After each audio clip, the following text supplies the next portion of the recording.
Vamos a hacer un programa de radio en directo, hablando sobre la familia. Si quisiera una familia, ya me habría comprado un perro. He hecho una especie de pequeño montaje musical dentro del programa de radio.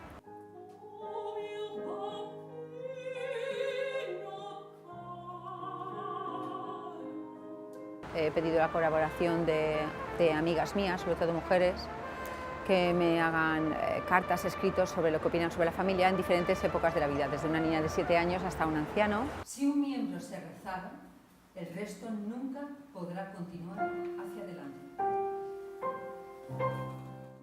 Y todo esto intercalado con, haciendo un poco una proyección del talento de cada persona que forma el programa del Mirador. Somos familia de verdad, los que hacemos el programa somos mi hijo y yo, y la otra parte son los hermanos Chiner, que son Carles, Paloma y Marta.